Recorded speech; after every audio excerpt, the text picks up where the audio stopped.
Data inflasi Inggris menjadi yang terdepan dan kurang lebih dalam 20 menit ke depan dari sejak saya merekam video ini, kita akan mendapatkan data tersebut akan rilis. Oke, tapi permasalahannya adalah kira-kira mana yang akan lebih penting dan menjadi market mover dibandingkan dengan FOMC minutes nanti malam. Oke, begini ulasannya. Ya, tadi malam sebetulnya sudah ada statement ataupun pernyataan dari Gubernur Bank Sentral. Ada dua yang sudah berkomitmen ataupun ya memberikan sedikit petunjuk, yaitu dari Inggris, Bank of England. Gubernur Bank of England yaitu Andrew Bailey memberikan pernyataan yang kurang lebih bisa disebutkan sebagai sinyal yang diartikan oleh market bahwa sangat terbuka kemungkinannya untuk melakukan pemangkasan suku bunga dalam waktu dekat. Dengan garis bawah, dalam waktu dekat yang dimaksud adalah pertemuan bulan Juni. Demikian pula dengan Presiden ECB Christine Lagarde. Ya, salah satu pernyataan dari Bailey itu menunjukkan terkait dengan apa yang disampaikan, yaitu mungkin dia akan berpikir ataupun memperkirakan bahwa inflasi bulan April yang akan dirilis nanti siang itu akan kurang lebih dia melihatnya akan ada penurunan yang cukup tajam. Nah, kalau misalkan Anda lihat di economic calendar, itu proyeksinya adalah 2,1%. Jauh lebih rendah daripada previous atau bulan lalu yang ada di 3,2%. Wow, ini sangat fantastis teman-teman. Persis dengan apa yang kemarin kita bahas. Kalau itu yang terjadi, berarti seharusnya pound sterling berpotensi akan mengalami pelemahan atau dalam hal ini adalah penurunan yang sangat cepat. Karena itu berarti apa yang diyakini ataupun yang dikatakan oleh Andrew Bailey sebagai guru bank sentral bisa saja menjadi penekanan untuk Bank of England mempertegas kembali komitmen untuk melakukan pemangkasan pertama kalinya.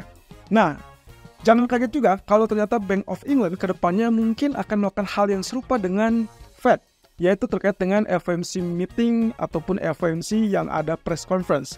Dan ini adalah anjuran yang disarankan oleh petinggi Fed sebelumnya, yaitu Ben Bernanke, dan termasuk juga usulan dari IMF.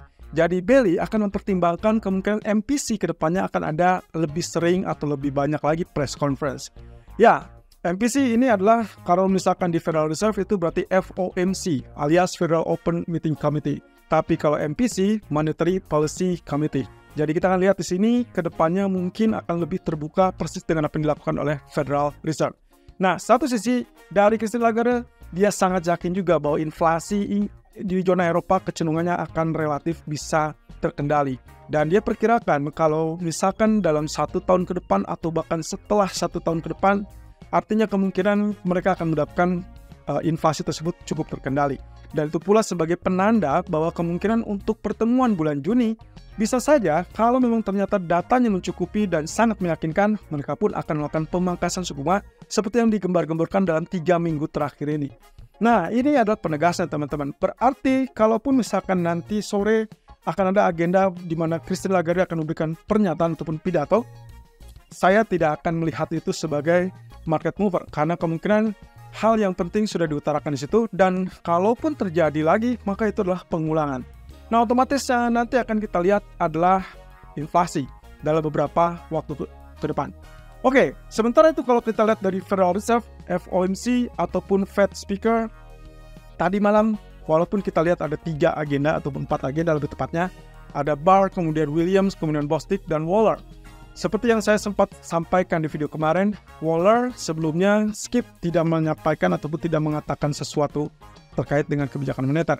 Tapi tadi malam, itulah yang ditunggu-tunggu dan dia yang menjadi market mover menurut saya tadi malam.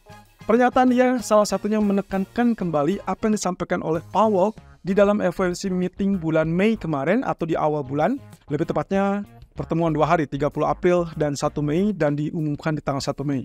Nah, dalam pernyataan tersebut jelas Powell mengatakan bahwa tidak ada agenda untuk melakukan kenaikan suku bunga dan demikian pula ditegaskan ulang oleh Waller bahwa dia tidak melihat adanya kepentingan atau diperlukannya kenaikan suku bunga lebih lanjut. Nah, hal ini kaitannya kalau misalkan kita lihat dengan inflasi, menurut Waller dia sudah cukup yakin bahwa inflasinya sudah bisa cukup baik dan sudah menunjukkan disinflasi alias inflasi yang relatif turun. Nah, cuman memang diyakini bahwa mereka perlu untuk melihat beberapa waktu ke depan inflasi ini tetap berjalan turun sehingga sangat meyakinkan untuk memberi keyakinan penuh terhadap Fed sebelum akhirnya memutuskan berpilih ataupun beralih kepada kebijakan suku bunga yang longgar. Itu berarti ditandai dengan pemangkasan suku bunga. Tapi masalah waktunya Menurut Waller, ini akan sangat bergantung kepada data ekonomi. Lagi-lagi data ekonomi, teman-teman. Jadi mau tidak mau, teman-teman harus memperhatikan dalam beberapa bulan ke depan semua data ekonomi Amerika, terutama kaitannya dengan inflasi dan juga komponen pasar tenaga kerja.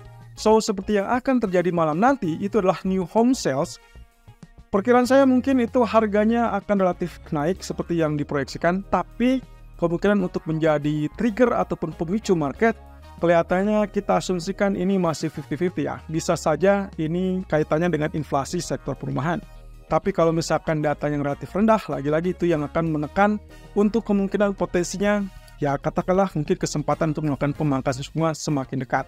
Nah, kaitannya dengan apa yang dikatakan Waller, berarti ini semakin juga terbuka kemungkinan entah Juli, entah September, tapi yang jelas bukan Juni, seperti yang kemarin sempat saya sampaikan ulang. Jadi ceritanya FOMC Juni hanya akan mendengarkan dot plotnya. Dan hati-hati, suku bunga hampir bisa dipastikan Juni adalah tidak berubah. So, respon market mirip dengan yang FOMC bulan Mei.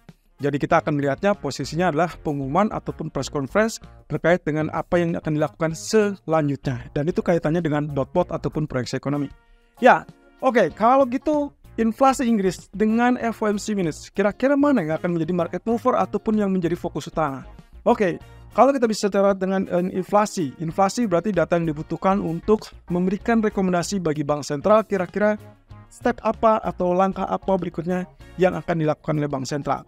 Dalam hal ini, meskipun kita bicaranya adalah inflasi Inggris, kemudian fokusnya adalah berarti Bank of England, bukan berarti emas tidak akan sensitif terhadap pengumuman Bank of England ataupun data inflasi Inggris. Hal ini justru memicu lebih banyak lagi keyakinan market bahwa bank sentral seluruh dunia itu berpotensi akan melakukan pemangkasan suku bunga, dan kembali lagi topik awalnya adalah garis bawah pemangkasan suku bunga, dan itu adalah hal yang cukup positif untuk emas. So, kalau kita bandingkan, inflasi di jam 1 siang ini akan memberikan rekomendasi kepada Bank of England. Dengan angka ekspektasi yang lebih rendah, berarti semakin rendah, semakin terbuka juga untuk BOE melakukan pemangkasan suku bunga. Di lain sisi, FOMC minutes seperti yang sudah saya selalu jelaskan bahwa minutes itu berarti ringkasan atau note to land dari pertemuan FOMC meeting sebelumnya. Nah, yang terakhir adalah FOMC bulan Mei. Berarti ini hanya berupa note to land ataupun ringkasan rapat yang sudah diputuskan dari keputusan FOMC bulan Mei kemarin. Jadi artinya kemungkinan cenderung untuk menjadi market mover kayaknya tidak. Kemudian kalau misalkan ada perubahan, sangat jarang ditemukan perubahan statement ataupun perubahan kebijakan di situ, sehingga saya akan mengabaikan FOMC minutes nanti malam atau dini hari nanti di jam 1 dini hari. Kemungkinan kita akan fokusnya beralih kepada data PMI yang baru akan dirilis besok. So, ini pandangan saya. Kalau misalkan Anda berpikir bahwa FOMC minutes akan menggerakkan market, bagi saya tidak menggerakkan market secara signifikan. Kecuali kalau ada data ekonomi yang sangat ekstrim, mungkin saja market akan menilai ulang dari pernyataan-pernyataan yang dihasilkan dalam FOMC meeting sebelumnya. Nah, berhubung tidak ada, maka kita akan melihat itu sebagai hal yang biasa saja dan mungkin tidak akan menjadi pemicu pergerakan market besar-besaran. Oke. Ini adalah economic calendarnya. Berarti dalam hal ini, ya sekitar 10 menit ataupun 15 menit ke depan, kita akan lihat data inflasi dari Inggris. Kalau misalkan datanya, kita lihat di sini data bulan sebelumnya 3,2%, diprediksikan 2,1%, maka itu akan sangat ekstrim, lebih rendah. Kalaupun misalkan kita anggap rilisnya 2,5% lah, tidak terlalu ekstrim di 2,1%. Apakah itu berarti pound sterling akan mengalami penguatan? Secara responsif, ya. Kemungkinan akan kita lihat rebound sesaat, tapi kalau kita compare dari 3,2 menjadi 2,5, itu adalah hasil yang cukup menggembirakan bagi BOE, dan berarti market akan tetap melihat ada peluang untuk pemangkasan, sehingga kenaikan itu akan berbalik dengan penurunan. So, buy on rumor, sell on fact, itu kemungkinan akan terjadi saat rilis data atau setelah rilis data. Nah, sementara kalau kita lihat di malam hari, kita hanya melihat data new home sales atau existing home sales lebih tepatnya. Tolong perhatikan data ini hanya naik tipis 4,21 dari 4,19. Kalau misalkan naiknya 4,2, saya rasa ini nggak akan terlalu menjadi hal yang membebani market. Justru kecenderungannya sesuai ekspektasi dan akhirnya sudah diantisipasi. Oleh karenanya kalau misalkan terjadi penurunan pada emas ataupun pasar saham di siang hari ini, semuanya mungkin sudah mengantisipasi apa yang terjadi terhadap data existing home sales tersebut. Tapi kalau ekstrim katakan 2,3 atau 2,5, oke, mungkin kita akan lihat penguatan dolar. emas akan terkoreksi dan mungkin akan lebih rendah dari level low kemarin 2405. Tapi apakah dia akan turun terus-terusan? Saya akan ragu itu, kecuali kalau inflasi Inggris ternyata tetap di 3%. So, catatannya, inflasi Inggris lagi-lagi akan menjadi catatan khusus bagi semua para pelaku pasar, walaupun kita anggap itu turun dari 3,2. Jadi saya rasa 2,1 atau 2,5 masih jauh lebih bagus daripada 3 atau 3,1%. Nah, terakhir, FOMC Minutes di malam hari di jam 1 dini hari. Seperti yang tadi sempat saya bayangkan ataupun kita umpas bahwa kemungkinan ini akan menjadi bukan potensi sebagai market mover. Jadi fokus utamanya setelah itu akan bergegas kepada data hari Kamis. PMI, Service, PMI Manufacturer, dan juga klaim pengangguran mingguan. Karena kita punya tugas utama memastikan bahwa tren penganggurannya betul-betul naik, bukan hanya kebetulan.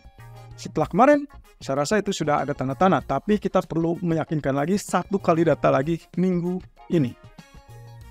Oke, berarti setelah itu kita akan fokusnya dengan beberapa data di semua kawasan, yaitu terkait dengan PMI di hari Kamis, kemudian ada jobless claim, dan juga terkait dengan retail sales di hari Jumat dari Inggris.